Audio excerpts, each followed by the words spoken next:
19ஆம் அதிகாரம் 7வது வார்த்தை. வெளிப்படுத்தல் 19:7. நாம் சந்தோஷப்பட்டு களிகூர்ந்து அவருக்கு துதி செலுத்த கடவோம். ஆட்டுக்குட்டியானவருடைய கல்யாணம் வந்தது. அவருடைய மனைவி தன்னை ஆயத்தப்படுத்தினாள் என்று சொல்ல கேட்டேன். அல்லேலூயா. கண்களை மூடுவோமா? நாம் ஜெபிக்கலாம். ஒரு மனிதனுடைய குரல் இடத்துல துணிக்க கூடாது, பேசக்கூடாது, கேட்கவும் நம்ம விரும்பி வரல. ஆவியானவர் பேச வேண்டும், பரிசுத்தாவியானவர் பேச வேண்டும். ஜெபிங்க. ஆண்டவரே, நீங்க பேசுங்கப்பா, நீங்க பேசுங்கப்பா. மனுஷ குரல் நாங்கள் கேட்க விரும்பி வரவே இல்லை. அப்படி மெல்லிய குரல் கேட்கும்படி கர்த்தாவே நாங்கள் வந்திருக்கிறோம். இன்பமான சத்தத்தை கேட்கும்படி நாங்கள் வந்திருக்கிறோம். ஆவியானவரே பேசுங்க தகப்பனே.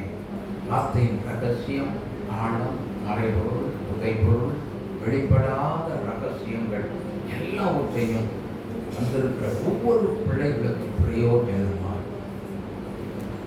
கேட்கிற பிள்ளைகளுடைய ஜீவியம் உருவாக்கப்படும்படியால் கர்த்தர் எப்படி வரைய வேண்டும் என்று நினைக்கின்றாரோ அப்படி உருவாக்கப்படும்படியாக ஆவியானவர் பேசி ஒவ்வொருவருடைய உள்ளமும் வருகை வரைக்கும் ஜனங்கள் உருவாக்கப்பட்டு கொண்டே இருக்கிறது. தெய்வமே, ரகசிய வருகையில் கடைசிய காலம் துணிக்கும் பொழுது ஒரே நொடியில் மறுரூபம் ஆவார்கள். அப்படி எல்லா பிள்ளைகளும் மறுரூபம் ஆக்கப்பட வேண்டும். வருகைக்கு தகுதியாக்கப்பட வேண்டும். ஜனங்களை முற்றிலும் பரிசுத்தப்படுத்த வேண்டும். ஆண்டவரே, ஜனங்கள் எல்லாருமே பரிசுத்தம் பரிசுத்தம் பரிசுத்தம் என்று பரிசுத்தத்தை நோக்கி பயணம் செய்து பரிசுத்தமுள்ள தெய்வத்தை சந்திக்க, பரிசுத்தமுள்ள தெய்வத்தை தெய்வமாக்கிய இயேசுவை தரிசிக்க ஆண்டவரே நீங்க உதவி செய்யுங்க. பிரியமுள்ள மனவாட்டியை மாற்றி ஆசீர்வதிக்க வேண்டுமாய் நாங்கள் ஜெபிக்கிறோம். உருவாக்குகிறார் பிள்ளைகளை கரப்படுத்தி மகிழ்ச்சியாக்கும்படி ஜெபிக்கிறோம். இயேசு ரட்சகர் நாமத்தில் ஜெபித்து ஆசீர்வதிக்கிறோம். ஜெபம் கேளுங்கள். நல்ல பிதாவே. ஆமென், ஆமென், ஆமென். அல்லேலூயா, அல்லேலூயா. பிரியமான கர்த்தருடைய பிள்ளைகளே, ஒவ்வொரு நாளும் நல்லா புரிஞ்சுக்கோங்க. ஒவ்வொரு நாளும் தேவ பிரசன்னத்தில் ஒவ்வொரு நொடியும் நம்ம இருந்து கொண்டே இருக்க வேண்டும். ஆமென். தேவனுடைய பிரசன்னத்துக்குள்ளே நம்ம இருக்க ஒரு தேவ பிள்ளை தேவனுடைய பிரசன்னத்தை விட்டே வெளியில வரவே கூடாது. அப்படி வெளியில வந்தால் பிசாசு நமக்கு பாதுகாப்பு இல்லை. பிசாசு எந்த ரூபத்திலேயும் அவன் எப்படி வேண்டுமானாலும் நம்மை விழுங்கலாமோ என்று என்ன செய்வான்? அதை தேடி சுற்றி திரிந்து கொண்டே இருப்பான். எதற்கு? நம்முடைய பரிசுத்தத்தை கெடுத்து ஆண்டவரையும் நம்மையும் பிரிப்பதற்காகவே அவன் இவ்விதமாகவே பிளான் பண்ணிட்டு உட்கார்ந்துகிட்டு இருக்கிறான், இல்லையா? ஒரு பாட்டில் அந்த பாட்டில் இருக்கு, தண்ணி இருக்கு. எப்படா ஒரு சின்ன ஊசி துவாரம் வெளியில வரலான்னு காத்துக்கிட்டு, அப்படிதானே? அப்படிதானே? இந்த பாட்டில் எப்படா உடையும், நம்ம வெளியே வந்துடலாம் அப்படின்னு காத்துக்கிட்டு இருக்கு, இல்லையா? யாராவது ஒருத்தர் ஒரு சின்ன ஊசியை போட்டாங்கன்னா, சின்ன ஹோல்ஸ் விழுந்ததுன்னா அதுல அந்த தண்ணி என்ன ஆகும்? கசிய ஆரம்பித்து விடும். இதே மாதிரி தான் சாசானவர் எப்போது எல்லா தேவ பிள்ளைகளையும் எந்த நிமிஷத்தில் குறி வைத்து பார்த்து கொண்டே இருக்கிறார். தேவனுடைய பிள்ளைகள் என்ன செய்ய வேண்டும்? கர்த்தருடைய தூய பிரசன்னத்தோடு தான் வெளியில வரணும். அந்த தேவ பிரசன்னத்தின் மகிமையோடு மகிமையை விட்டுட்டு வெளியில வராத அளவுக்கு நாம் தேவ பிரசன்னத்தின் மகிமை நாம் எப்பொழுதுமே என்ன செய்யப்பட வேண்டும்? உள்ளே தேவ பிரசன்னத்துக்கு உள்ளேயே இருக்க வேண்டும். ஆமென். அப்படி இருந்து நீங்க வெளியே போயிட்டு அப்படியே உள்ள வரும் பொழுது உங்க வீடு தேவ மகிமையினால் நிரப்பப்படும். அல்லேலூயா. தேவ மகிமையினால் நிரப்பப்படும்.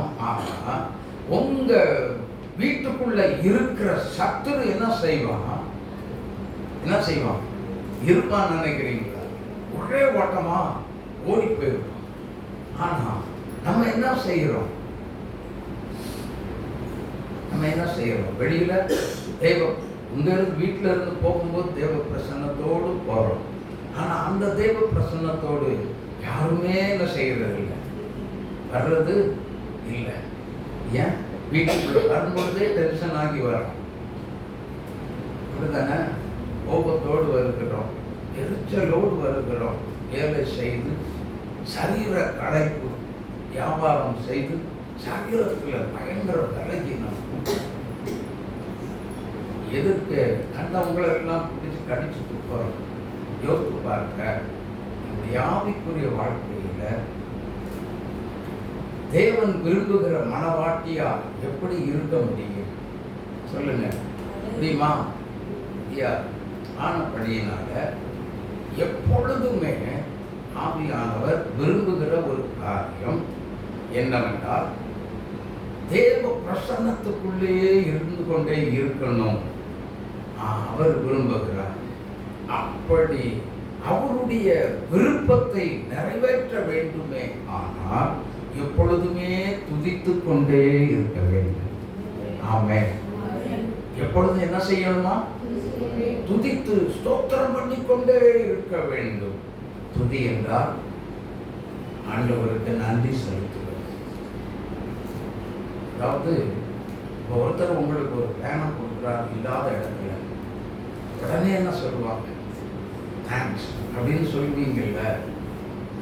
அதே மாதிரி தான் நீங்க வெளியில போக போக கர்த்தர் உங்களுக்கு எந்த ஒரு நன்மையை செய்தாலும், நன்மையை செய்தீரே உமக்கு ஸ்தோத்திரம், துதிக்கிறோம் ஸ்தோத்திரம் சொல்லி அந்த துதி ஸ்தோத்திரத்தோடு கூட ஒரு தேவனுடைய பிள்ளை வெளியில் போனால் தேவ பிரசன்னம் ஒரு நாள் நம்மை விட்டு வெளியே விலகி ஒருபோதும் போகவே போகாது. ஆமென். தேவனோடு இருப்போம். அவர் நம்மோடு என்ன செய்வார்? பேசிக்கொண்டே இருப்பார். ஆமென். வழி நடுக வழியெல்லாம் உன்னை காக்கும்படி உனக்காக தம்முடைய தூதர்களுக்கு கட்டளையிடுவார்ங்கிற அப்ப அந்த நல்ல ஒரு தேவ பிரசன்னம் இருக்கிறவங்களுக்கு வழி நடுக என்ன இருக்கும்? சொல்லுங்க, பாதுகாப்பு இருக்கும். அந்த பாதுகாப்பின் தேவ பிரசன்னத்தோடு நாம் என்ன செய்கிறோம்? மறுபடியும் வீட்டுக்கு திரும்பி வந்தால் சந்தோஷமா திரும்பி வருவோம். உங்க வீட்டுக்குள்ளேயும் சந்தோஷம் இருக்கும், உங்க குடும்பத்துக்குள்ளேயும் சமாதானம் இருக்குமே. ஆமென், ஆமென், ஆமென். இந்த சமாதானம் தான் உங்க வீட்டுக்குள்ள ஒரு செழிப்பை உண்டாகும். அந்த சமாதானம் தாங்க தெய்வீக சுகத்தையே நோய் இல்லாத ஒரு வாழ்க்கையை கொண்டு வந்து உங்களை மகாபரிய செழிப்புள்ள தெய்வ பிள்ளையால் மாற்றிவிடும்.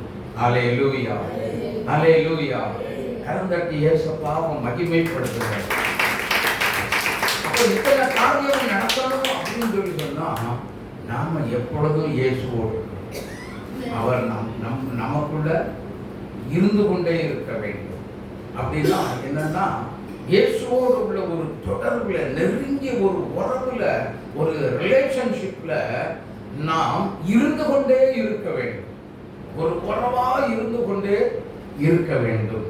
அப்படின்னா ஒவ்வொரு நொடியும் கர்த்தரோடு பேசிக்கொண்டே வாகனத்தை ஓட்டிட்டு போயிட்டு பாருங்க, எப்போ போய் சேர்ந்தோம்? போய் சேர்றதே தெரியாது. ஆமா, வாகனம் எங்கி ஓடிட்டு இருக்கதே நமக்கு தெரியும். ஆனால் தேவனோடு உள்ள அந்த தேவ பிரசன்னத்திலே போக போக போக போக கர்த்தர் போக்குவரத்தை எல்லாத்தையும் சீர் செய்து கரெக்ட் பண்ணி கொண்டு போயிட்டே இருப்பார். ஆமென்.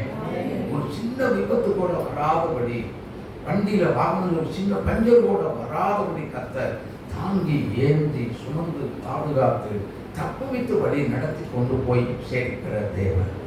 ஆமென்.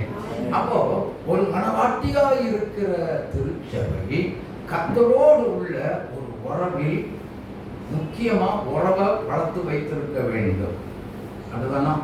அந்த உறவு இல்லாவிட்டால் தேவனுடைய மனவாட்டி, கர்த்தருடைய மனவாட்டி அப்படிங்கிறதுக்கு கொஞ்சம் கூட தகுதி இல்லாத பிள்ளைகளாக இருக்கத்தான் முடியும். அப்படித்தான் இருப்போம். ஆமென், ஆமென், ஆமென். எத்தனை பேர் இதை ஏற்றுக்கொள்றீங்க? அப்ப தேவனோடு உள்ள ஒரு உறவு, ஒரு ஐக்கியம், ஒரு ரிலேஷன்ஷிப், கிறிஸ்தவங்கன்னு சொல்றோம். ஆண்டவரோடு உள்ள ஒரு உறவு இல்லைன்னு சொல்லி சொன்னா அது என்ன கிறிஸ்தவம்? சொல்லுங்க, சொல்லுங்க, இப்ப சொல்லுங்க. சபைக்குள்ள சண்டை, பிஷப் தேர்தல் வந்த சண்டை, லஞ்சம், ஊழல் எல்லாமே வந்தது இல்லையா? எல்லாமே வருது. ஆனா ஒவ்வொரு திருச்சபைகளுக்குள்ளேயும் பதவி சண்டை. எப்படிங்க மனவாட்டி திருச்சபையா மாறுறது? என்னைக்கு மாறுகிறது? இன்னைக்கு தேசத்துல எழுப்புதல் இல்லாததுக்கு காரணம் என்ன அப்படின்னு சொன்னா, நம்ம தேவனுடைய சமூகத்துல ஒழுங்குமுறையா இல்லாததுனால. ஆமென். வேதத்தின்படி நடக்காததுனால. எனக்கு அன்பான தேவனுடைய பிள்ளைகளே, இதனால தான் கர்த்தருடைய வருகையும் என்ன ஆகுது? போக போக தாமதமாயிக்கொண்டே இருக்கிறது. ஆனா வருஷம் போக போக போக போக கொடூரமான துன்பங்களை கிறிஸ்தவங்க இன்னைக்கு அனுபவிக்கிறாங்க. காரணம் என்னன்னா, நம்ம ஜனம்தான், நாம தான், நம்மளாலதான் நம்ம கொடுமையை அனுபவிக்கிறோம். தேசத்துக்குள்ள அரசியல்வாதிகளுக்குள்ள ஒரு மாற்றங்களை கொண்டு வந்து என்ன பண்ணுகிறார்? இவங்களை இப்படி மாற்றம் கொண்டு வந்து இந்த கிறிஸ்தவனை நான் பிள்ளைகள் எல்லாத்தையும் மோசிட்ட சொன்னார், நீ விட்டுரு, நான் பார்த்துக்கிறேன், நான் உன்னை என்ன செய்வேன்? பெரிய ஜாதியாக்குவேன், இவங்களை விட்டுரு அப்படின்னாங்கல்ல.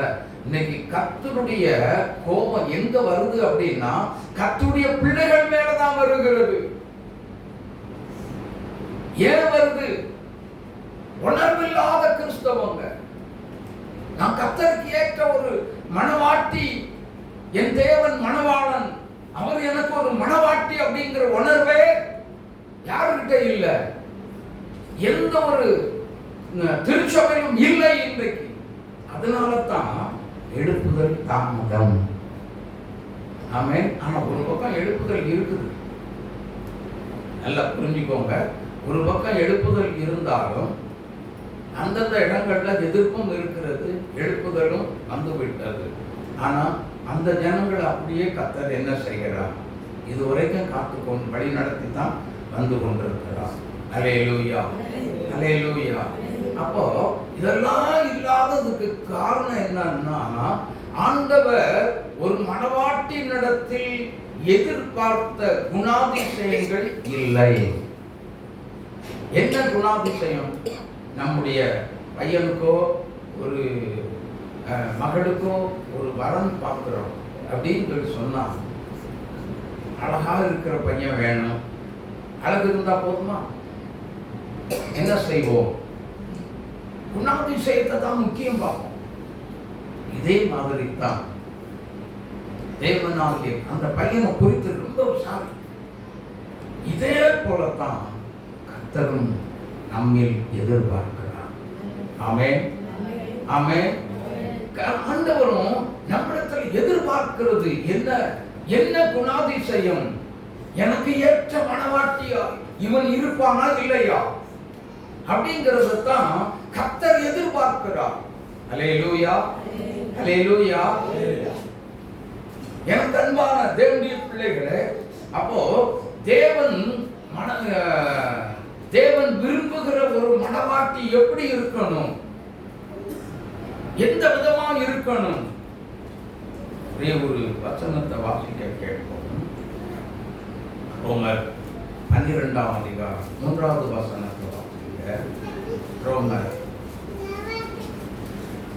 12 அல்லாமலும் அருளப்பட்ட கிருபையினாலே எனக்கு அருளப்பட்ட கிருபையினாலே நான் சொல்லுகிறதாவது உங்களில் எவனாகிலும் தன்னை குறித்து என்ன வேண்டியதற்கு மிஞ்சி எண்ணாமல் அவனவனுக்கு தேவன் அளித்த விசுவாச அளவின்படியே எண்ண கடவுள். ஆமென். அப்போ தன்னை மிஞ்சி என்ன செய்யக்கூடாது? நல்ல கவனிங்க. தான் மிஞ்சின ஒரு நீதிமான வாழக்கூடாது அப்படிங்கிறது தான் ஆண்டவருடைய விருப்பம். அல்லேலூயா, அல்லேலூயா. ஆமா, தேவனுடைய பிள்ளைகளே நன்றாக கவனிக்கணும். ஆவிக்குரிய வாழ்க்கையில தேவன் இன்னைக்கு ஒரு அற்புதத்தை நம்மை கொண்டு செய்து விட்டார் என்று சொன்னால் தலையின் காலம் புரியாம குதிக்க கூடாது. அந்த அற்புதம் உங்களை கொண்டு தானே செய்தாரு, சொல்லுங்க ஏமா, உங்களை கொண்டு தானே செய்தாரு. ஆனா உங்களுக்கும் அந்த அற்புதத்துக்கும் சம்பந்தம் உண்டா இல்லையா? சம்பந்தம் இருக்கா இல்லையா? கிடையாது, கிடையவே கிடையாது. நீங்க போய் ஜெபம் பண்ணீங்க, அவ்வளவுதான். அற்புதத்தை செய்கிறது உங்களை அழைத்த தேவன் இயேசு மாத்திரம்தான். ஆமென். அவர் அர்த்தம் செய்ய முடியும். ஒரு மனிதனால் எந்த இடத்திலும் அற்புதத்தை செய்ய முடியவே முடியாது. அல்லேலூயா, அல்லேலூயா, அல்லேலூயா. யோசித்து பாருங்க, நன்றாக யோசித்து பார்க்க வேண்டும். ஆபிரகாம் என்ன செய்கிறார்? தன்னை ஒரு இடத்துல சொல்லுகிறார், அடியேன் தூளும் தூளும். என்ன ஒரு பரிசுத்தவான் தெரியும்? எப்படிப்பட்ட ஒரு பரிசுத்தவான் சொல்லுகிற ஒரு வாயிலில் ஒரு வார்த்தை வருகிறது பாருங்க. எப்படிப்பட்ட ஒரு வார்த்தை வருகிறது? அடியேன் தூளும் சாம்பல். தூள் சாம்பல். என்னங்க இன்னைக்கு யாராவது இப்படி ஜெபிக்கிறோமா? நம்முடைய ஜெபத்துல தேவனுடைய சமூகத்துல வந்து நம்மை தாழ்த்தி ஜெபிக்கிறோமே, இப்படி ஜெபிக்கிறோமா? ஆனா ஜெபத்துல அவர் என்னை தாழ்த்துகிறேன்னு சொல்லி சொன்னாரா? சொல்லுங்க, வேதத்துல அப்படி இருக்கிறதா? இல்லையே. என்னை தாழ்த்துகிறேன், என்னை தாழ்த்துகிறேன். நம்ம இன்னைக்கு என்ன செய்யறோம்? இன்னைக்கு நம்ம என்ன செய்யறோம்? சொல்லுங்க, ஜெபத்துல என்ன செய்யறோம்? மொட்டையா வெறுமையா என்னை தாழ்த்துகிறேன். எதுல தாழ்த்தி ஒப்பு கொடுத்தோம்? எல்லாமே அப்படியே ஜோமனிட்டு எந்திரிச்சு போய் கோபப்பட்டு எரிச்சல் அடைகிறோமே. யோசித்து பாருங்க, எதுல நம்மளை தாழ்த்தி நம்மை ஒப்பு கொடுத்தோம்? இன்னைக்கு நல்லா கவனிங்க, இதுல ஒரு காரியம் நடக்கிறது. அதத்தான் ஆராதனையில விசுவாச அறிக்கை செய்தீங்க தெரியுமா? என்னது? தேவனுடைய திட்டம். மறந்துட்டீங்களா? அந்த நேரத்துல மறந்துட்டீங்களா? தேவனுடைய திட்டம். இந்த தேவனுடைய திட்டமானது ஒரு தேவனுடைய பிள்ளை எப்பொழுதெல்லாம் தன்னை அந்த ஆபிரகாம் ஜெபித்தது போல, தன்னை தாழ்த்தி ஜெபித்தது போல, தேவனுடைய பிள்ளைகள் நம்மை தாழ்த்தி ஜெபிக்கும் பொழுது கவனிங்க, தேவன் நம்மை குறித்து என்ன திட்டம் வச்சிருந்தாரோ அந்த திட்டம் தேவ சமூகத்தில் நிறைவேற்றப்படுகிறது. கரந்தட்டி இயேசுவை மகிமைப்படுத்துகிறது. அல்லேலூயா. தேவனுடைய திட்டம் என்னென்ன பிளான் வச்சிருக்கிறாரோ அதுதான் நம்மை தாழ்த்தி ஜெபிக்கும் பொழுது தேவனுடைய திட்டமானது நம்மை குறித்து என்னென்ன பிளான் வச்சிருக்கிறாரோ, நம்ம அழைத்ததின் நோக்கம் என்ன, தேவனுடைய சித்தம் என்ன அப்படிங்கிறது தாழ்த்தி ஜெபிக்கிற வேளையில தான் நிறைவேற்றப்படுகிறது. அல்லேலூயா. ஆனபடியினால் மனவாட்டியாய் இருக்கிற திருச்சபை தன்னை தாழ்த்தி ஜெபிக்கிற ஒரு தேவ பிள்ளையாய் மாற்றப்பட வேண்டும். அல்லேலூயா. தேவனுடைய ஆலயத்துக்கு 2 பேர் போனாங்க, ஜெபிக்கிறதுக்கு போனாங்க. என்ன பண்ணாங்க? லூக்கா 18ஆம் அதிகாரத்துல இருக்கு. ஜெபிக்க போனாங்க. என்ன பண்ணாங்க தெரியாது. 2 பேர் சேர்ந்து ஜெபம் பண்ணாங்க. 10வது வசனத்துல இருந்து நீங்க படிச்சு பார்த்தீங்கன்னா தெரியும், படிக்க வேண்டாம்.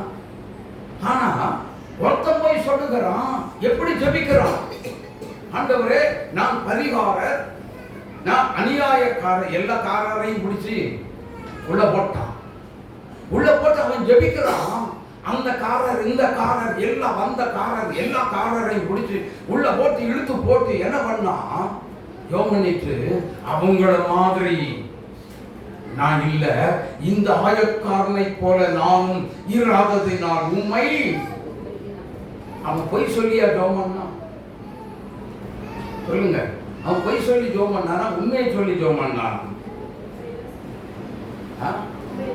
உண்மையைத்தான் சொன்னாங்க. பரிசேயன் வந்து உண்மையை சொல்லி ஜெபம் பண்ணான்.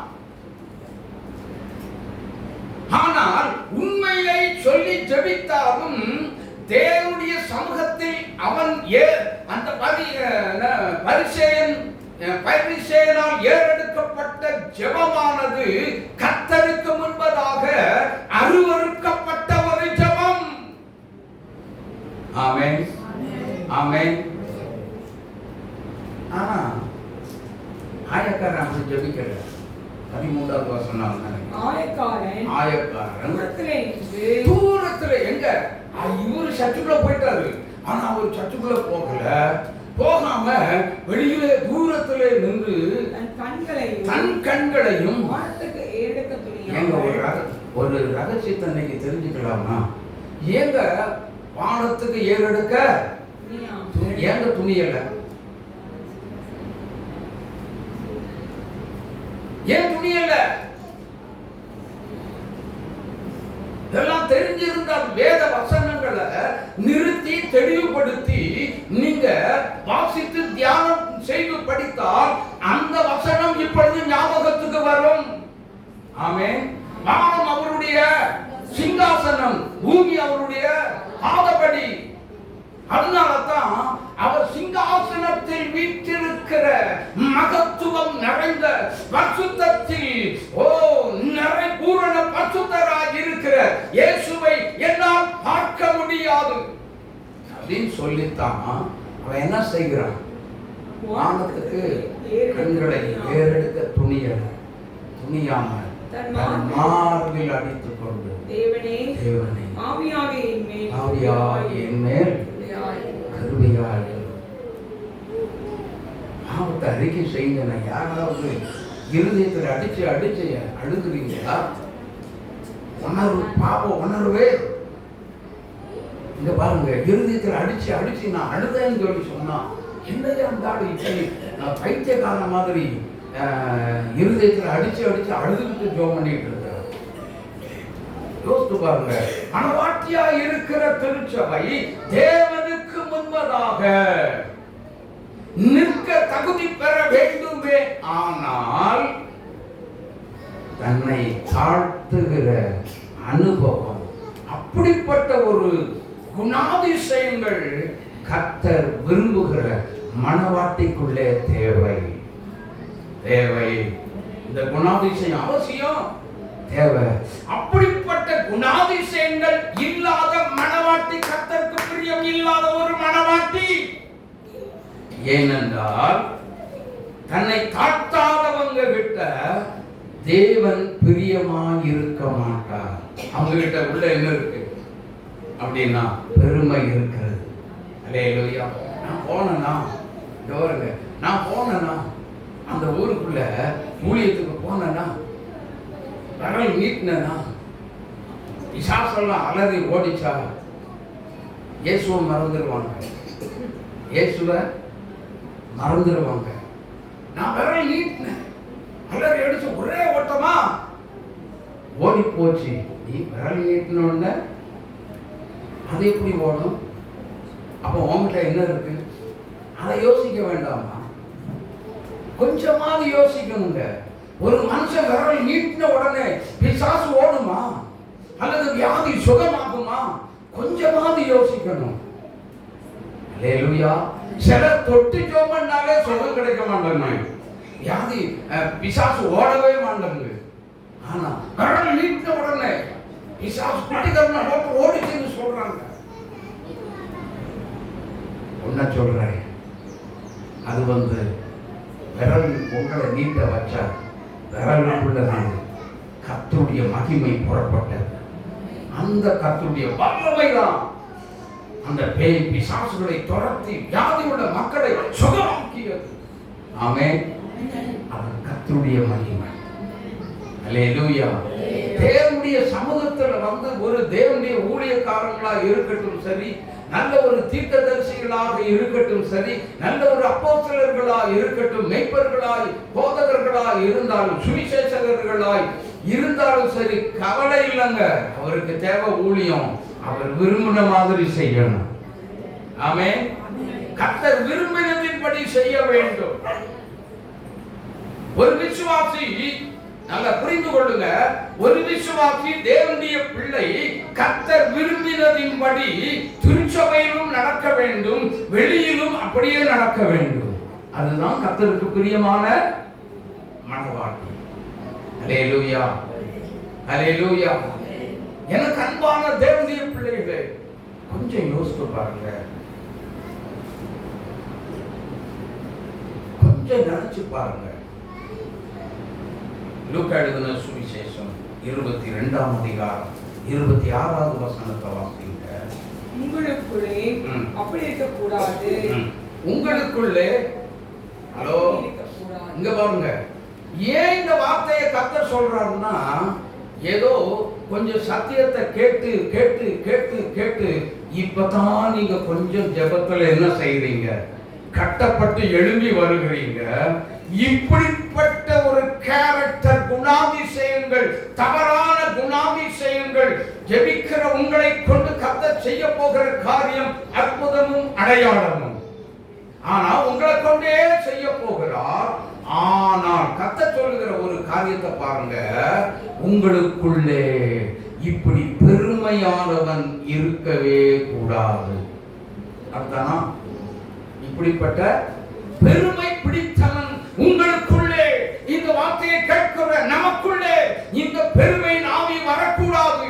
ஏன் காரணம் என்னன்னா, பெருமை உள்ளவர்களுக்கு தேவன், சத்தமா சொல்லுங்க, எதிர்த்து நிற்கிறார். தாழ்மை உள்ளவர்களுக்கோ. எனக்கு அன்பானவர்களே, மத்தேயு 18ஆம் அதிகாரம் 4வது வசனத்தை வாசித்து பாருங்க. ஆகையால் இந்த பிள்ளையை போல தன்னை தாழ்த்துகிறவன் எவனோ, தன்னை தாழ்த்துகிறவன் எவனோ அவனே பரலோக ராஜ்யத்தில் பெரியவனாய் இருப்பான். நல்ல கவனிங்க, தன்னை தாழ்த்த வேண்டும். அதனாலதான் ஆண்டவர் ஒரு வார்த்தை பழைய ஏற்பாட்டில் வாசிங்க, 2 நாளாகமம் 7ஆம் அதிகாரம் 14வது வசனத்துல ஜெபிக்கும் பொழுது எப்படி ஜெபிக்கணும் ஒரு வரமுறை இழுத்து பிடிச்சி எழுதி வச்சார். வாசிங்க பார்க்கலாம். என் நாமம் தரிக்கப்பட்ட என் ஜனம். நல்லா புரிஞ்சுக்கோங்க, என் நாமம் தரிக்கப்பட்ட என் ஜனம் அப்படின்னா என்ன? அவருடைய நாமம் என்ன? அவருடைய நாமம் என்ன? இயேசு. எல்லாம் சத்தமா சொல்லணுங்க. அல்லேலூயா. இயேசு என்னும் நாமத்தை உடைய என் ஜனங்கள், கிறிஸ்தவன் அப்படின்னு சொல்லுகிற என் ஜனம் என்ன செய்யணுமா? தன்னை தாழ்த்தி ஜெபம் பண்ணி என் முகத்தை தேடி அவனுடைய என்ன வழி? கொல்லாத வழி விட்டுட்டு என்ன செய்யணும்? திரும்பினான். இஸ்ரவேல் ஜனங்க எகிப்து தேசத்தை விட்டு வெளியில வந்தாங்க. கர்த்தர் ஓங்கிய புயத்தோடும் பலத்த கரத்தோடும் வழி நடத்தி கொண்டு வந்தா. ஆனா அந்த ஜனங்கள் செங்கடல் பாருங்க, வனாந்தரத்தின் பாதையிலே வழி நடத்தி கொண்டு போகும் பொழுது எதிரே பார்க்கிறாங்க. எதிரே பார்த்தா என்ன வருது, என்ன இருக்குது? செங்கடல். பின்னாடி பார்க்கிறாங்க, யார் இருக்கா? எதிரே பார்க்கும் பொழுது செங்கடல், பின்னாடி பார்த்தா யார் இருக்கா? பார்வோனின் சேனை பின்னாடி வேகமா வந்துகிட்டு இருக்காங்க. ஜனங்கள் எல்லாரும் என்ன செய்யறாங்க? பயம், நடுங்குறாங்க. பயந்து பயந்து அஞ்சி நடுங்குறாங்க, பயப்படுறாங்க. எதுக்கு பயப்படுறாங்க? எதுக்கு பயப்படுறாங்க? ஐயோ, மறுபடியும் நம்மள திரும்பி எகிப்துக்கு கொண்டுட்டு போயிடுவாங்களோ அப்படின்னு சொல்லி பயம். இருக்கிறது தெரியுது இல்ல? பார்வோன் சேனை வருது. வந்தா மறுபடியும் நம்மளை அடிமையாக்கி கொண்டு போய் விடுவானே, மறுபடியும் அந்த பாவத்துக்குள்ள போய் விடுவோமே அப்படின்னு ஒரு பயம் இருக்கிறது. ஆமென். பயம் இருந்தும் செங்கடலை ரெண்டாய் பிளந்து அக்கறைப்படுத்தினார். ஆனா வனாந்தரத்தின் பாதையிலே போகிற ஜனங்களுக்கோ தண்ணீர் கிடைக்கல. சாப்பிடுறதுக்கு எங்களுக்கு சாப்பாடு வேணும், மன்னா வேணும். மன்னா வேணும்னு கேட்டாங்க? இல்ல, சாப்பாடு வேணும்னு கேட்டாங்க. மன்னாவை கர்த்தர் கொடுத்தார். அடுத்தது என்ன கேட்டாங்க? இறைச்சி, கறி கேட்டாங்க. கொடுத்தாரா? சரி, நல்லா புரிஞ்சுக்கோங்க. இதுலதான் ஒரு ரகசியம் உள்ள ஒண்ணு இருக்கு. ஆனா உங்க கவனிங்க, எல்லாரும் இங்க பாருங்க. ஒரு சீக்ரெட், ஒரு ரகசியம் உள்ள இருக்கு. என்ன இருக்கிறது அப்படின்னா, நம்ம எதை கேட்டாலும் அவருடைய சித்தத்தின்படி நாம் என்ன செய்ய வேண்டும்? கேட்கணும். அதுல தேவனுடைய சித்தத்தின்படி கேட்கிற எந்த ஒரு தேவ பிள்ளைகளுக்கும் அது மிகுந்த சமாதானமும் அது ஜீவனுமாக இருக்கும். ஆனா இஸ்ரவேல் ஜனங்களோ கேட்டாங்க, கேட்டுக்கிட்டே இருந்தாங்க. தண்ணி இல்ல. இங்க பாருங்க, தண்ணீர் எகிப்தை கண்ட உடனே என்ன பண்ணாங்க? மோசேயை பார்த்து என்ன பண்ணாங்க?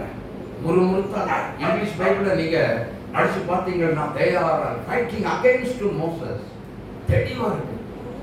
ஆனா தமிழ் பைபிள்ல அவர்கள் மோசேக்கு விரோதமா என்ன பண்ணாங்களா?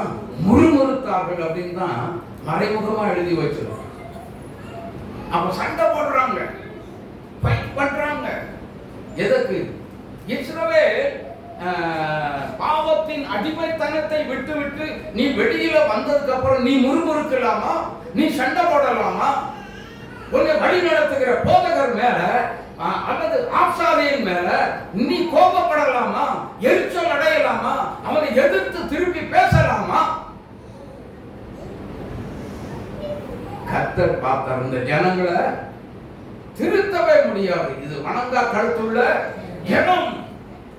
மோசேயை பார்த்து, மோசே அப்படியே நகர்ந்துட்ட, நான் பார்த்துக்கிறேன் இவங்களை, நான் உன்னை பெரிய ஜாதியா அப்படின்னு சொல்லி என்ன பண்ணாரு? அடிக்கிறதுக்கு திட்டம் போட்டார். ஆனா ஆசாரியனாகிய வழி நடத்த தெரிந்து கொண்ட மோசே என்ன செய்தார்? ஒரு ஜெபத்தை ஏறெடுத்தார். அந்த ஜனங்களுக்காக பரிதாபப்பட்டு மனம் உடஞ்ச, ஆண்டவரே இப்பத்தாயா எகிப்திலிருந்து நீங்க வெளியில கொண்டு பாருங்க, ஜனங்களை வனாந்தரத்துல கர்த்தரை ஆராதிக்கொண்டு கொண்டு போனாரு. ஆனா அந்த ஜனங்கள் எல்லாம் அழிஞ்சு போனவங்களே கேவலமா பேசுவாங்க.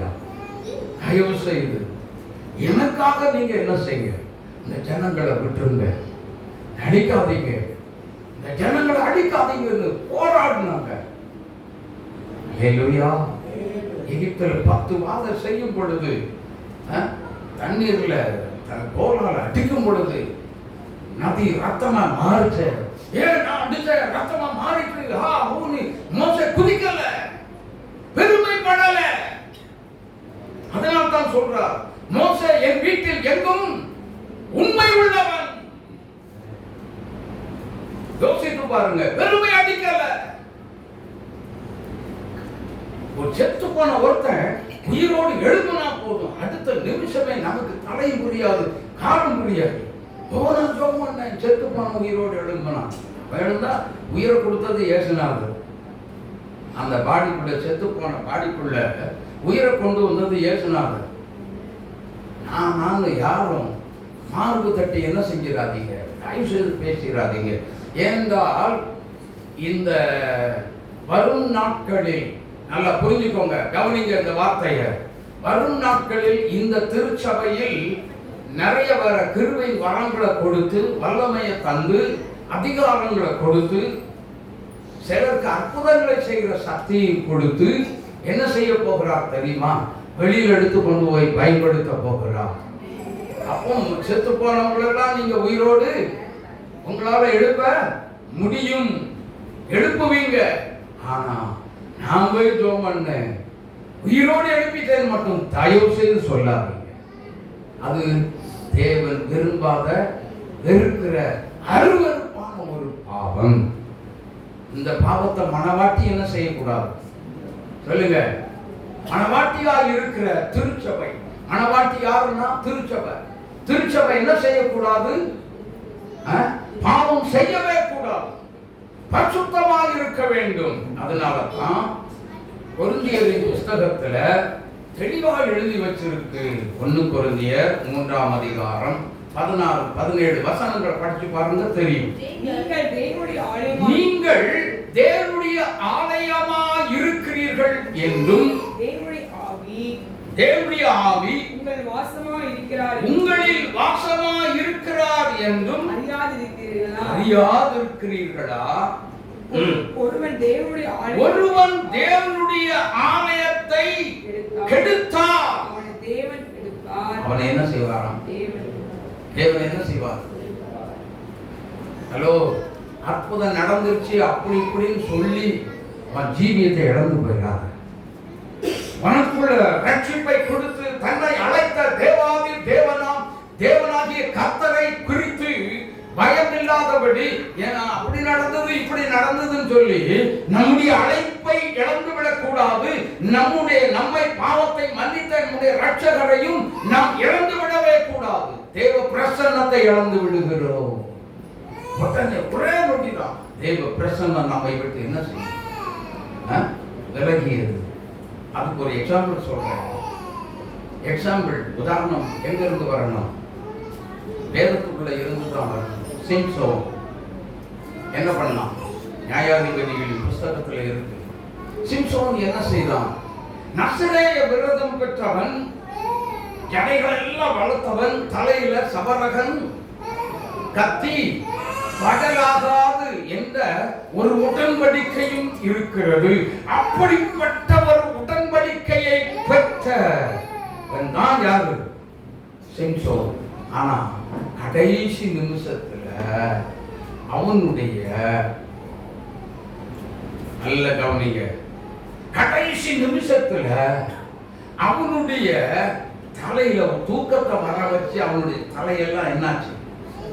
சிறைக்கப்பட்ட பொழுது நான் இப்பொழுது எழுந்திருப்பேன், இதோ பெலிஸ்தர், சிம்சோனே பெலிஸ்தர் உண்மையில் வந்து விட்டார்கள் அப்படின்னு சொன்ன எல்லாத்தை உடனே நான் எழும்புவேன் நினைச்சான். அவனால எழும்ப முடியல.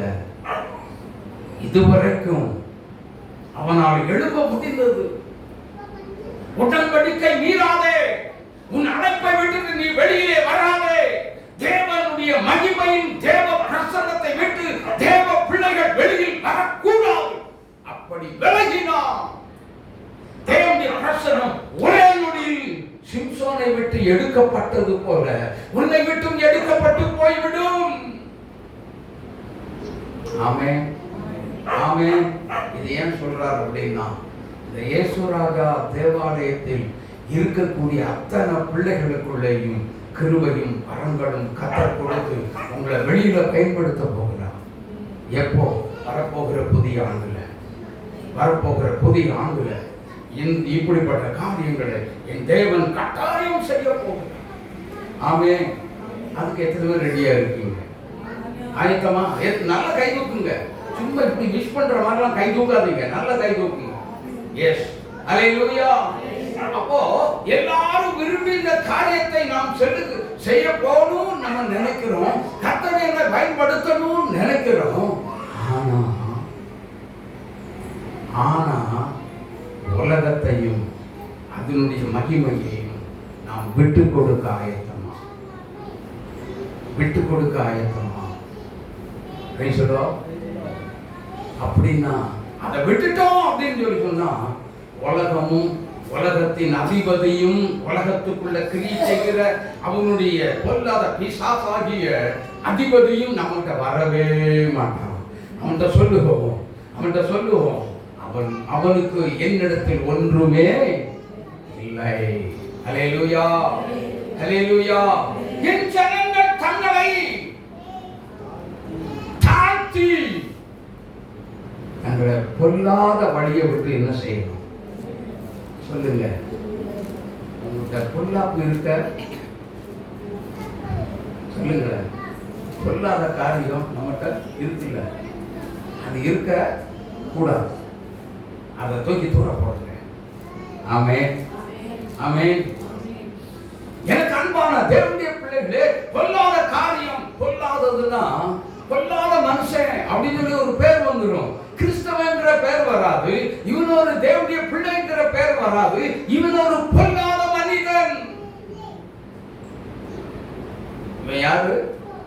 ஐயோ வேண்டாம்ப்பா, ஐயோ ஏத்த மாதிரியே போகாத, இவன் ஒரு பொல்லாத மனிதன். ஓடிடு, கூட்டுக்குள்ள ஓடிடு, கதவு இறுக்கி பிடிக்க. யோசித்து பாருங்களேன், நீங்க நம்மை குறித்து அப்படி சொன்னா எப்படி இருக்கும்? உங்க பிள்ளைகள ஒருத்தனை குறித்து அப்படி சொன்னா எப்படி இருக்கும்? பெற்றோருக்கு தலைக்கு கிரீடம் வந்த மாதிரி இருக்குமா? நோ. பிள்ளைகளை அப்படி என்ன செய்யக்கூடாது. தேவ பயத்துல கர்த்தர் காட்டின வழியில நம்ம நடக்கணும். ஆமென். யாக்கோபு அப்படித்தான் தேவ சமூகத்துல வந்து ஆண்டவரே அண்ணனை அவங்க தகப்பனை ஏமாத்தினா,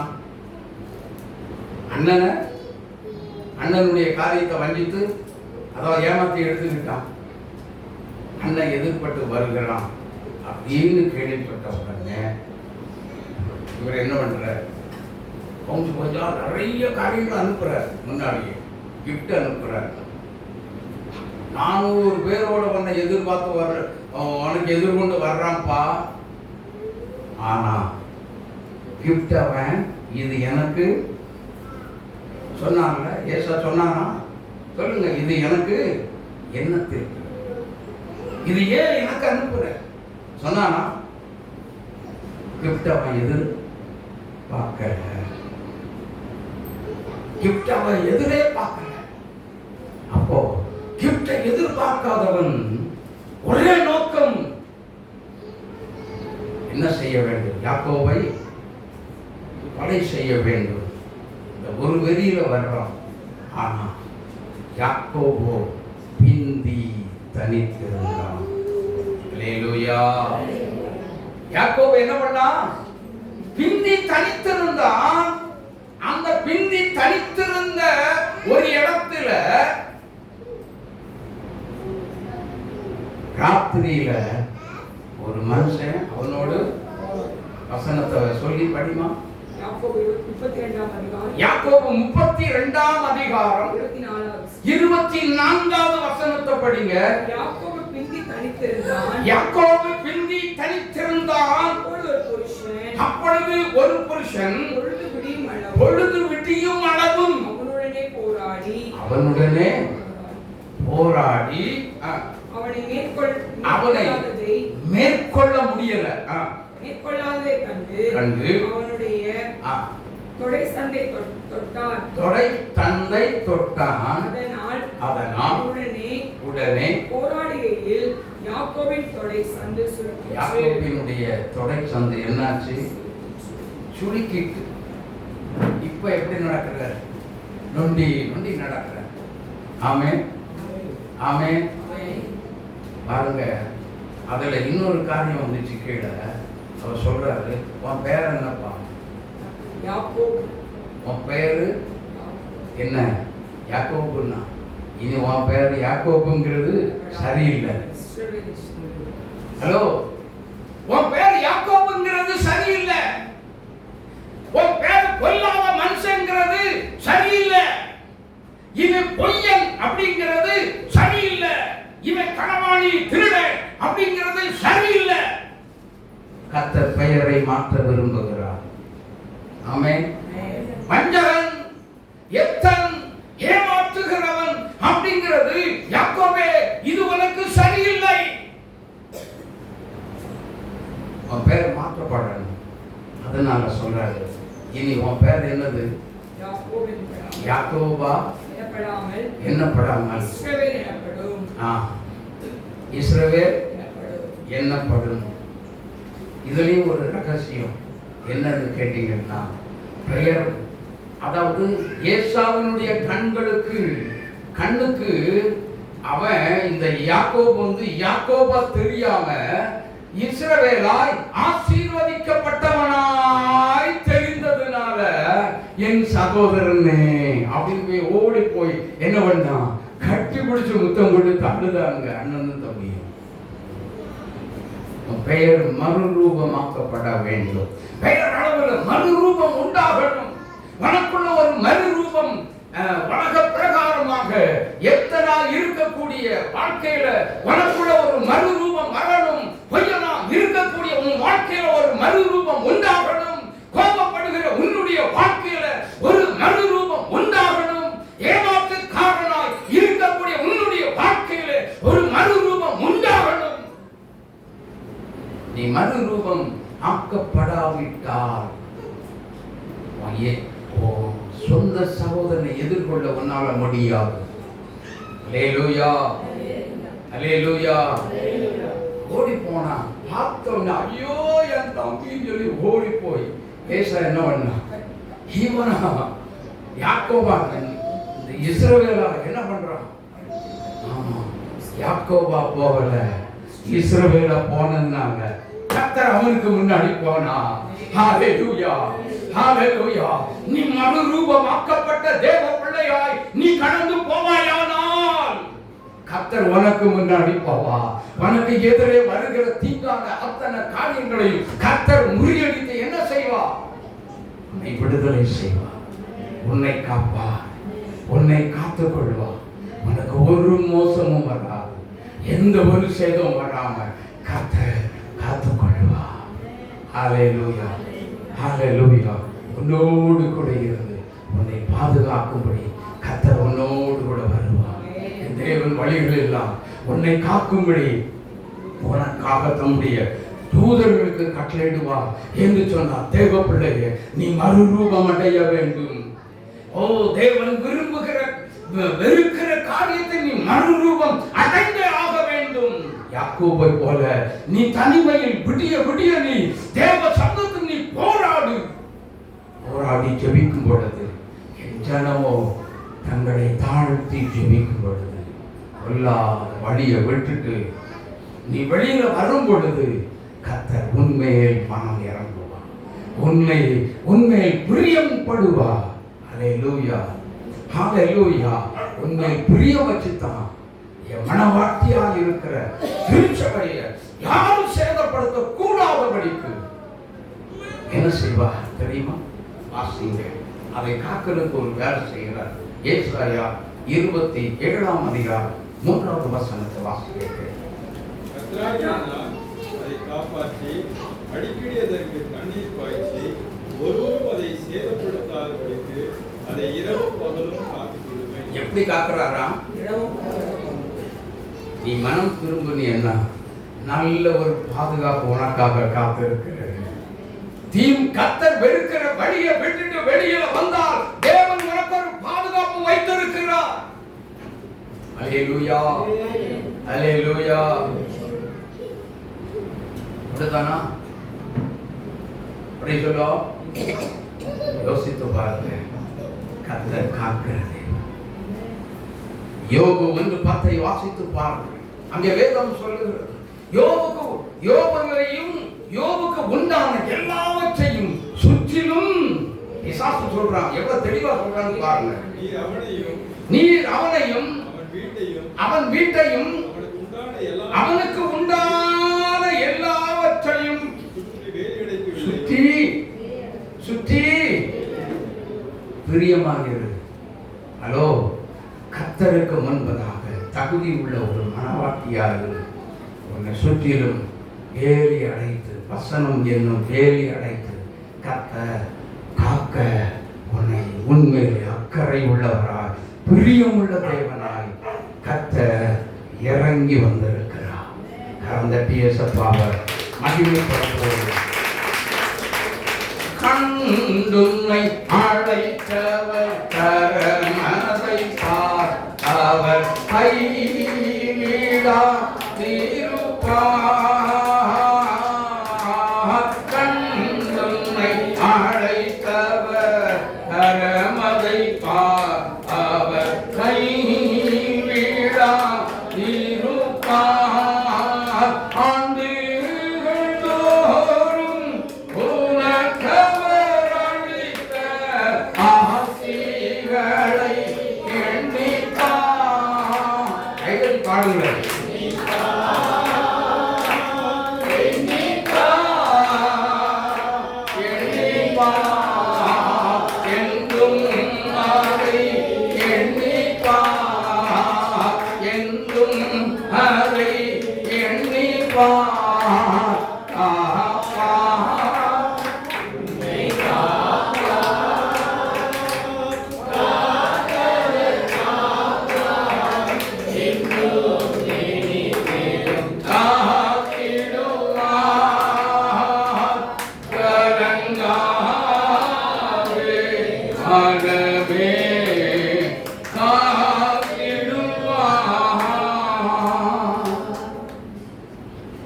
மனத்தாழ்மையா எல்லா இடத்திலையும். ஹலோ, கவனிக்கிறீங்களா? எல்லா இடத்திலையும் மனதில் தாழ்மையாய் நடந்து. மீகா தீர்க்கதரிசன புஸ்தகம் 6ஆம் அதிகாரம் 8வது வசனத்தை வாசியுங்கள். மீகா 6:8. மனுஷனே நன்மை இன்னதென்று அவர் உனக்கு அறிவித்திருக்கிறார். நல்ல கவனிச்சுக்கோங்க. நம்ம யாரு? மனுஷன். அந்த மனுஷனை பார்த்துதான் சொல்லுகிறார். மண்ணான மனிதனை பார்த்து சொல்லுகிறார். என்ன சொல்லுகிறார்? மனுஷனே, நன்மை இன்னதென்று அவர் உனக்கு அறிவித்திருக்கிறார். இங்க பாருங்க, நன்மை என்னதென்று உனக்கு அவர் சொல்லி கொடுத்திருக்கிறார். நியாயம் செய்து இரக்கத்தை சிநேகித்து உன் தேவனுக்கு முன்பாக நடப்பதை எதை நினைக்கணுமா? மனத்தாழ்மையாய் நடப்பதே அல்லாமல் வேற உங்ககிட்ட என்னத்தை கேட்டார்? வேற உங்க நம்ம கிட்ட என்னத்தை தான் கேட்டார்? நீ மனத்தாழ்மையா? ஹலோ, மன தாழ்மையா நடந்து கொள்றதுதான் கர்த்தர் விரும்புகிறார், கேட்கிறார். கர்த்தர் விரும்புகிற மனவாட்டிகிட்ட கர்த்தர் கேட்கிற எதிர்பார்க்கிற ஒரே ஒரு காரியம், முதல் காரியம் மனதில் தாழ்மை. ஆமென். மனசுல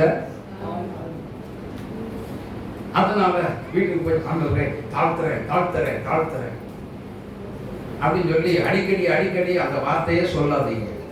அவ எப்படி ஜெபிக்கணும்? அவ எப்படிங்க ஜெபிக்கணும்? தாழ்த்துறதுன்னா என்ன? அயக்காரன் போய் என்ன போய் ஜெபம் பண்ணா? தேவனே, ஆபிரகாம் சொன்னார்ல, தூளும் பவுல் சொன்னார்ல, பாவிகளிலும் பிரதானமான பாவி. இன்னொரு இடத்துல சொல்றாரு, நிர்பந்தமான மனுஷன் யார்? இந்த பாவ சரீரத்தின் யார் என்னை விடுவிக்க கூடும் சொன்னார்ல. கொஞ்சம் யோசித்து பாருங்க. அப்படிப்பட்ட ஒரு பெரிய பரிசுத்தவான், மிகப்பெரிய ஒரு பரிசுத்தவான் பவுல். தாவீது சொல்லுகிறார் ஒரு இடத்துல, நானோ மனுஷன் அல்ல, புழு என்று சொல்லுகிறார். பாருங்க,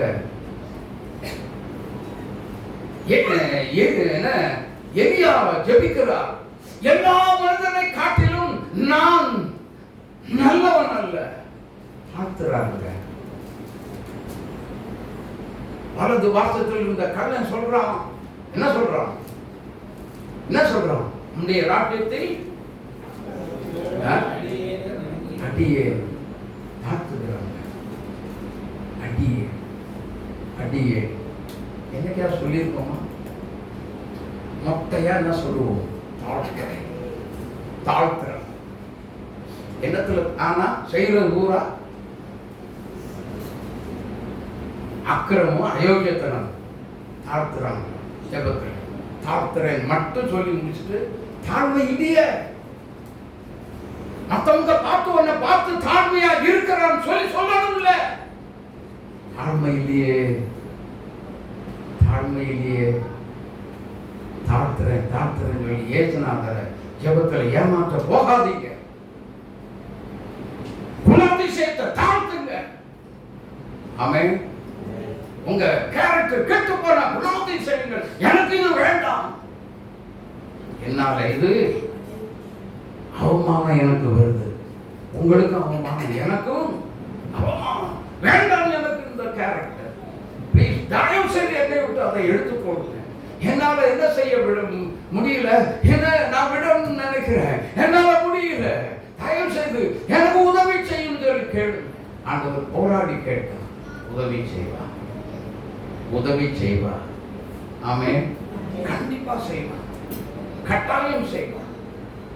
அது நம்மை விட்டு போய்விட்டது என்று சொன்னால் நாம் கர்த்தருக்கு பிரியமான தாழ்மையுள்ள ஒரு மனவாட்டியாக இருப்போமே. அல்லேலூயா, அல்லேலூயா, அல்லேலூயா. ஒரு பாட்டு இருக்கு, தாழ்மையுள்ளவரிடம். சேர்ந்து பாடுங்கள.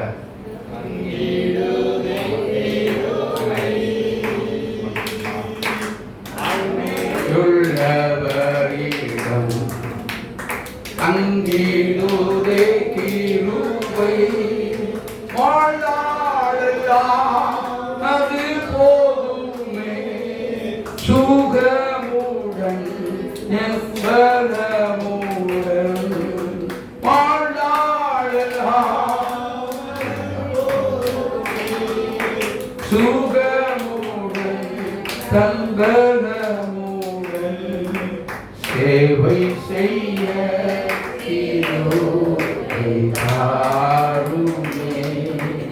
சேவை செய்ய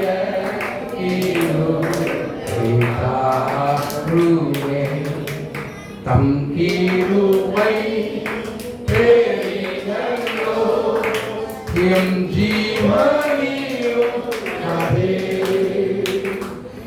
மட்டும் காக்கவே இன்னும் தேவை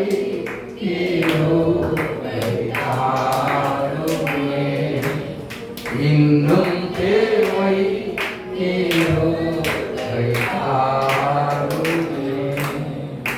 தாழ்த்தாயத்தமா.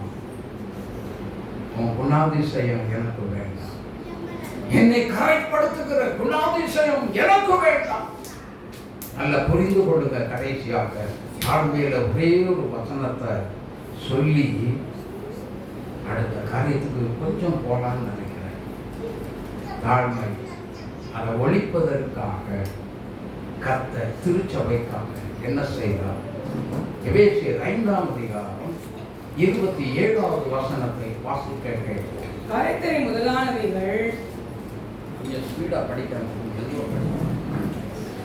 கரைத்திரை முதலானவைகள் ஒன்றும் இல்லாமல் கரை திரை முதலானவைகள் ஒன்றும் இல்லாமல் பரிசுத்தமும் பிழையற்றதுமான மகிமையுள்ள சபையாக அதை தமக்கு முன்னே நிறுத்திக் கொள்ளும்படி தம்மை தாமே ஒப்புக் கொடுத்தார். ஆமென். தம்மை தாமே என்ன செய்தார்? கரன்னா என்ன? திரைன்னா நிகரமான பாவம் சொல்லி தெரிஞ்சு மறுபடியும் அந்த பாவத்தை போய் என்ன செய்யறது? பண்ணி சேருன்னு தெரியுது, சாக்கடைன்னு சொல்லி தெரியுது. மறுபடியும் அதுக்குள்ளதான் போய் என்னதான் கழுவி விட்டாலும் மறுபடியும் அதுக்குள்ளதான் போய் என்ன செய்கிறது? சொல்லுங்க, போய் சங்கமமாகுது.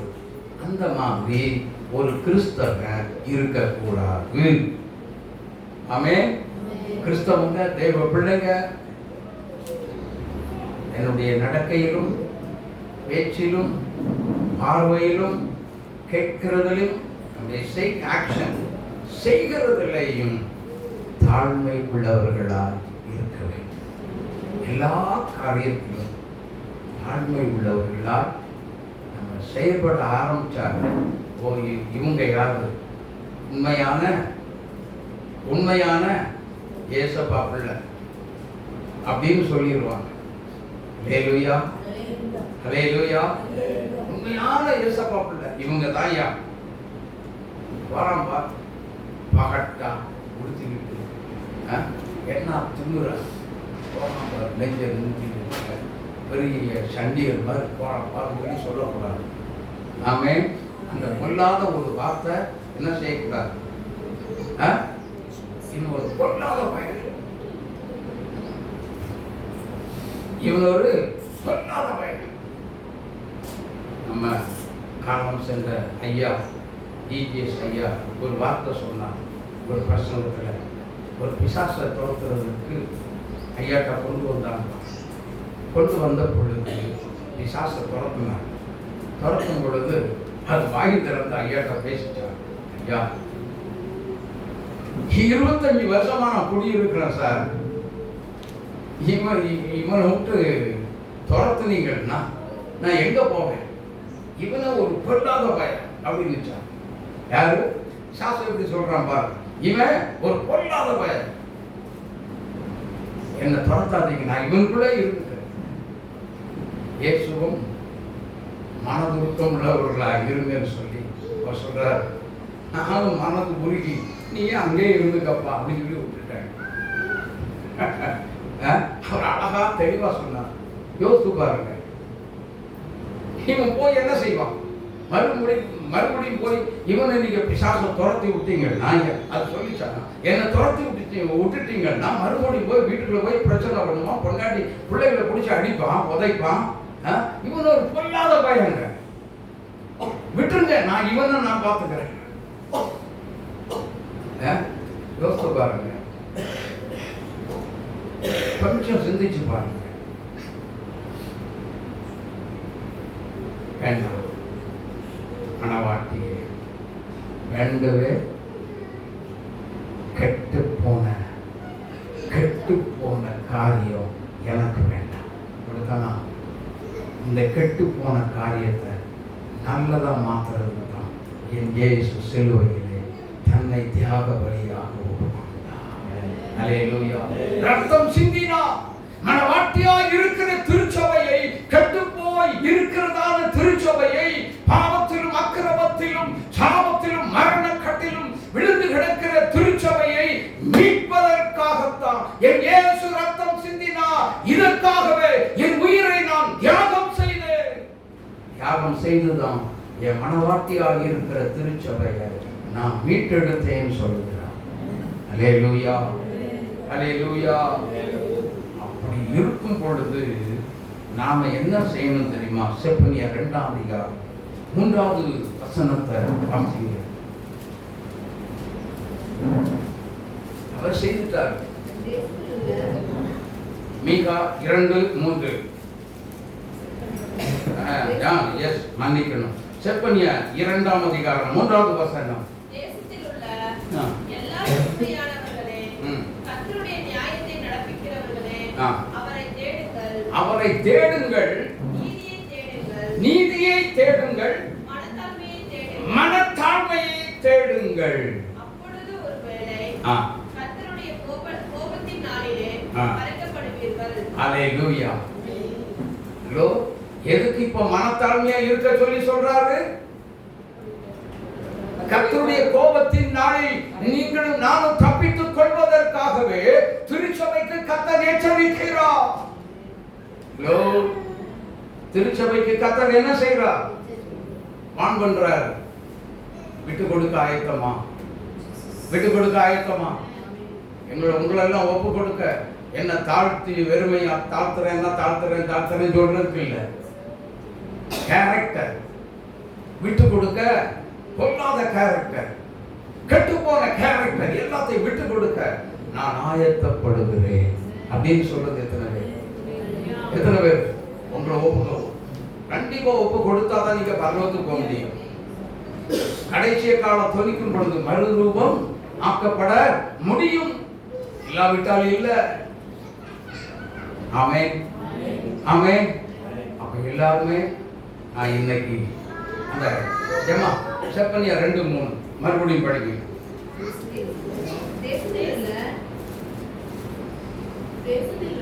தேசத்தில் உள்ள எல்லா சிறுமையானவர்களே, கர்த்தருடைய நியாயத்தை நடப்பிக்கிறவர்களே, நீதியை தேடுங்கள், மனத்தாழ்மையை தேடுங்கள். கர்த்தருடைய கோபத்தின் நாளில் மறைக்கப்படுவீர்கள். ஆமென். கர்த்தருடைய நாளில் மறைக்கப்படணுமா? ஹலோ, கர்த்தருடைய நாளை பற்றி தெரியுமா உங்களுக்கு? எப்படி வரும்னு தெரியுமா? அது சர்வ சங்காரமாய் வரும். அது கொடூரமான ஒரு நாள். யோவேல் 2ஆம் அதிகாரம் முதல் 1 படி தெரியும். யோவேல் தீர்க்கதரிசன புஸ்தகம் 2ஆம் அதிகாரம் 1 படி. சீயோனிலே எக்காளம் ஊதுங்கள், என் பரிசுத்த பர்வதத்திலே எச்சரிப்பின் சத்தமிடுங்கள். ஏன் எச்சரிப்பின் சத்தமிடணும்? கீழே வாசிங்க. தேசத்தின் குடிகள் எல்லாம் தத்தளிக்க கடவர்கள், ஏனெனில் கர்த்தருடைய நாள் வருகிறது, அது சமீபமாக இருக்கிறது, அது இருளும் அந்தகாரமுமான நாள், அது மப்பும் அந்தாரமான ஒரு நாள். ஏராளமான பணத்தை ஒரு ஜாதி தீவிரமாக வந்து பரவும்.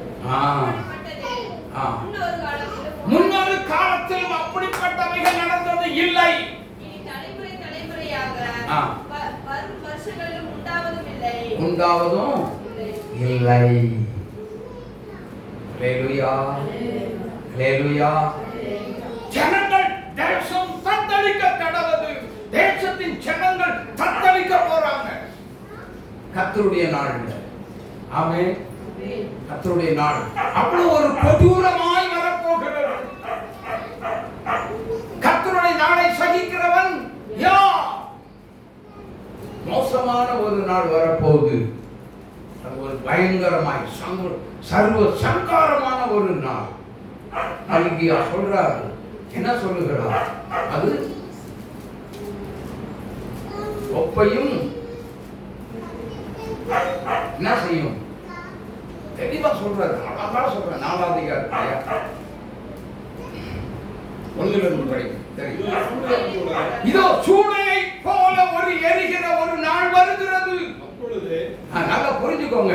அப்பொழுது அகங்காரிகள் யாவரும் அக்கிரமம் செய்கிற யாவரும் துரும்பாயிருப்பார்கள். வரப்போகிற அந்த நாள் அவர்களை சுட்டரிக்கும். வேரையும் கொப்பையும் வைக்காமல் போகும். யார் சொல்றது? கர்த்தர் சொல்றார். தப்பிக்கிறது ஆயத்தமா?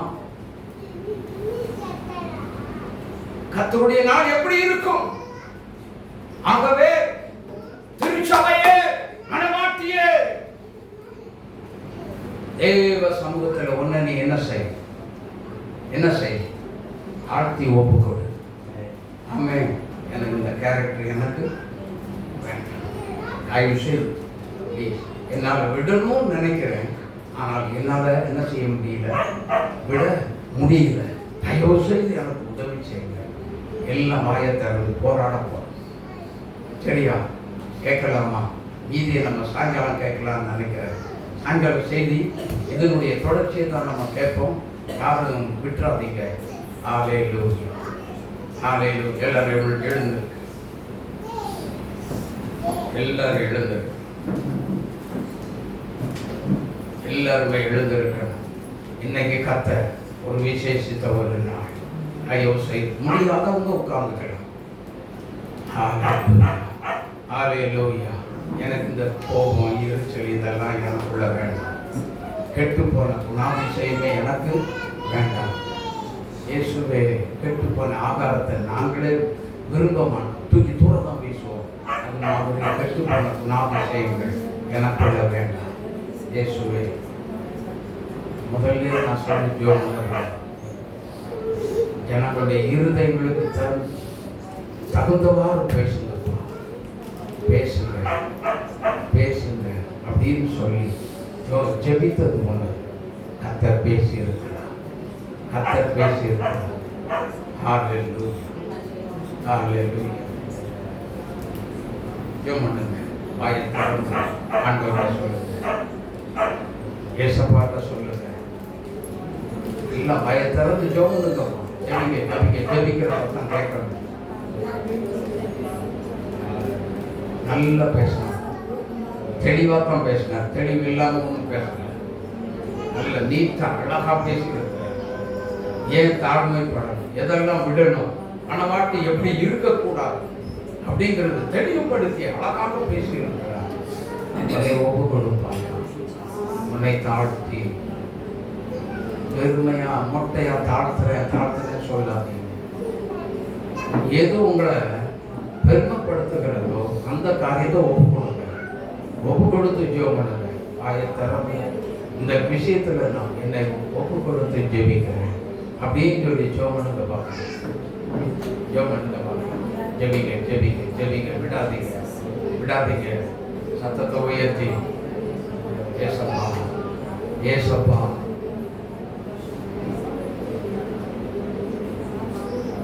எனக்கு இறங்கும், எனக்கு இறங்கும். கெட்டு போன ஒரு திருச்சபைகள் நான் இருக்கவே கூடாது ஆண்டவரே, எனக்கு இறங்குங்க அப்படின்னு சொல்லுங்க, அப்படின்னு சொல்லுங்க, சொல்லுங்க, சொல்லுங்க. ஆண்டவரோடு பேசுங்க, கர்த்தரோடு பேசுங்க. எல்லாம் வாயை திறந்து ஜெபம் பண்ணுங்க.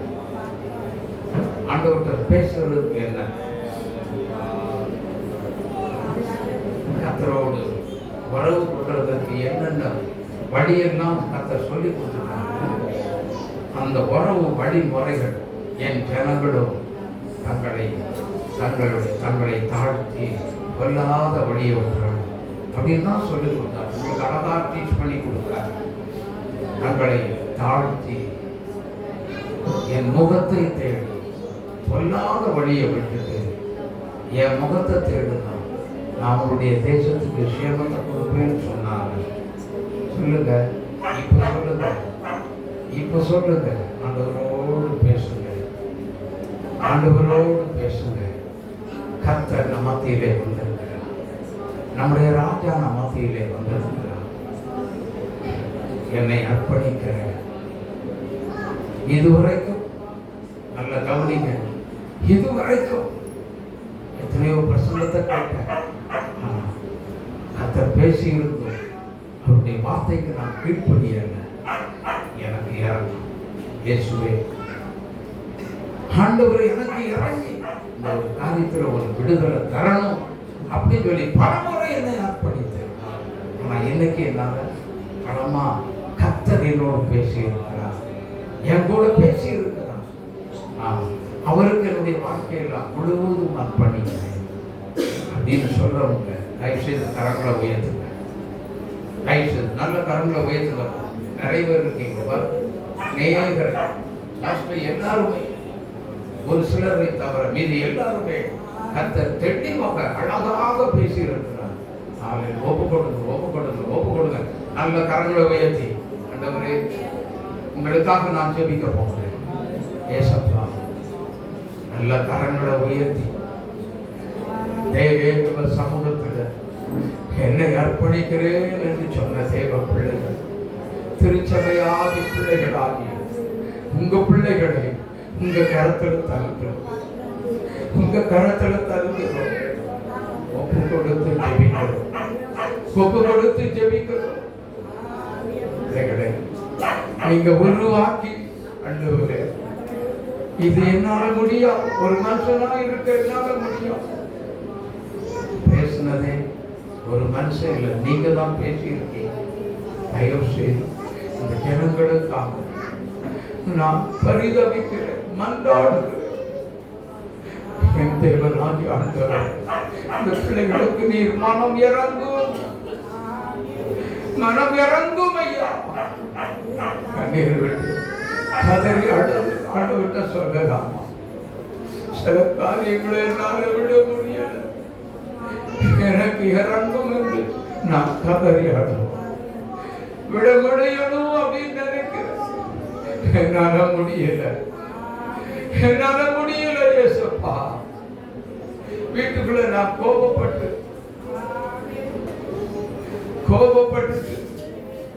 மனைவியோட பேசாம இருக்கிறேன், அல்லது பிள்ளைகளோட பேசாம இருக்கிறேன், அல்லது மருமகனோடு பேசாம இருக்கேன், அல்லது மருமகளோடு பேசாம இருக்கிறேன், அல்லது மாமியாரோடு நான் பேசாம இருக்கேன். என்ன மன்னிங்க, என்ன மன்னிங்க. இன்னைக்கு நீங்க உங்களை கண்ணீரோட்டு நீங்க கதறி அழுது தாழ்த்தி வெறுமையாக்கி ஒப்பு கொடுக்காவிட்டா இன்னைக்கு நீ ஜெபிக்க போகிற ஜெபம் வீணாயிருக்கும். உன்னை அர்ப்பணிக்கலாம், என்னை அர்ப்பணிக்கிறேன், என்னை அர்ப்பணிக்கிறேன் என்று கண்ணீர் விட்டு கதறி அழுது ஜெபம் பண்ணுங்க. இயேசுவே இறங்கும் ஐயா, இறங்கும் ஐயா. அப்பா கண்ணீர் சிந்தி உடைய பாதத்தில் அறிக்கை செய்கிறோம். பொய்யான குணாதிசயங்கள், கெட்டு போன குணாதிசயங்கள் எனக்குள்ள வேண்டாம். துணிகரமான பாவம் எனக்கு வேண்டாம். தேவதே, கோபப்படுகிற காரியங்கள் எனக்குள்ள வேண்டாம். என்ன மன்னிங்க, என்ன மன்னிங்க. கதறி அழுங்க, கண்ணீர் விட்டு கதறி அழுங்க. தேசத்துக்கு ஒரு மீட்பு வேண்டுமே ஆனால், இந்த திருச்சபைக்குள்ள ஒரு எழுப்புதல் வர வேண்டுமே ஆனால், பாவமான காரியத்தை விட்டு வெளியில் கர்த்தர் உன்னை அழைக்கிறார், கர்த்தர் உன்னை அழைக்கிறார். இறங்கும் ஐயா, இறங்கும் ஐயா, இறங்கும் ஆண்டவர், இறங்கும் ஐயா, இறங்கும் ஐயா. அவங்க யார் யார் அறிக்கை செய்கிறார்களோ, யார் யார் அறிக்கை செய்கிறார்களோ அவர்களுக்கு நீ சற்றே நீர் இறக்கம் செய்கிறா, இறக்கம் செய்யுங்க தெய்வமே. இந்த நல்ல நாமத்தை மாத்திரம் மகிமைப்படுத்துவீரா தேவனே. எனக்கு இறங்கி நீ சிறுமை சிந்தின ரத்தத்தினால் என்னை கழுவி பரிசுத்தப்படுத்துங்கன்னு கேளு, கேளு, கேளு, கேளு, கேளு. பாடலை நாம் பாடுவோம். என்ன என் ஆனந்தம், என்ன என் ஆனந்தம் சொல்லக்கூடாது அப்படிங்கிற பாடலை, பழைய கீர்த்தனை பாடலை எல்லாரும் உற்சாகமாக கைதட்டி நாம் பாடுவோம். என்ன என் ஆனந்தம், என்ன என் ஆனந்தம் சொல்ல கூடாதே. என்ன என் ஆனந்தம், என்ன என் ஆனந்தம் சொல்ல கூடாதே.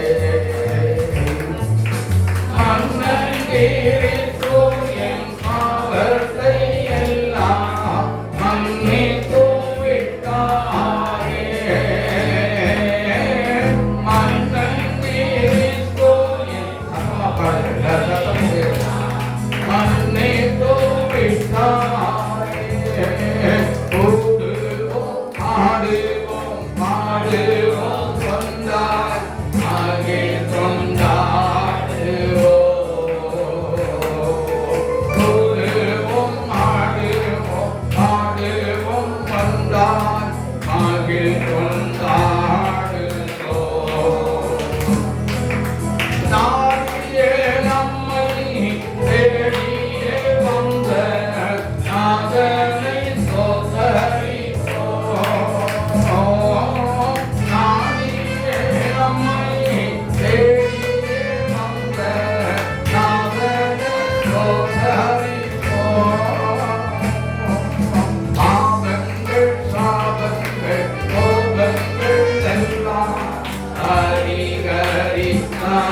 சோகங்கள் எல்லாம் பரிகரித்தாரே. தேவாதி தேவன் என் உள்ளத்தில் வந்து கண்ணீரை விட்டாரே. தேவாதி தேவன் உள்ளத்தில் வந்து கண்ணீரை விட்டாரே. அச்சயன் பட்ட அச்சரிப்பை எங்கள் அருளினதாரே. அச்சயம் பட்ட அச்சரிப்பை எங்கள் அருளினதாரே.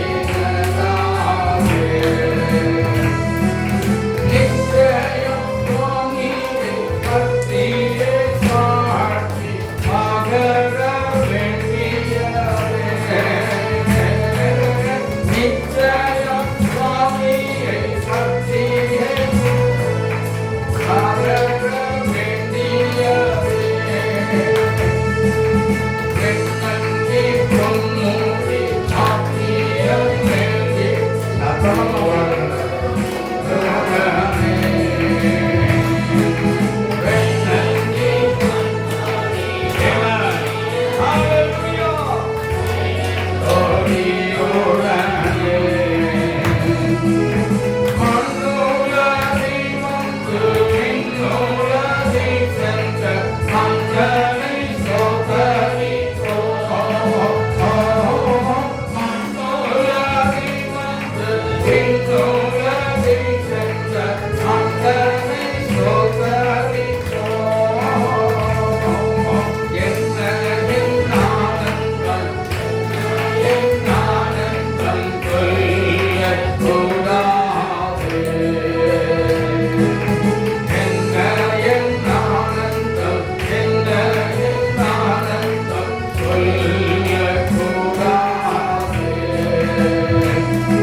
தேவன் நம்முடைய பாவத்தை மன்னித்தது உண்மைதான். இயேசுவே, என்னை நீ விரும்புகிற மனவாட்டியால் இப்பொழுது நீ தெரிந்தெடுத்து விட்டீர். அதற்காக உண்மை துதிக்கிறேன். எல்லா வாயை திறந்து சொல்லலாம், எல்லா வாயை திறந்து சொல்லுங்க. தேவனே, இயேசுவே, என்னை நீ விரும்புகிற மனவாட்டியாய் தெரிந்தெடுத்து விட்டீர். உமக்கு நன்றி. கரந்தட்டி இயேசுவாவை மகிமைப்படுத்துங்க.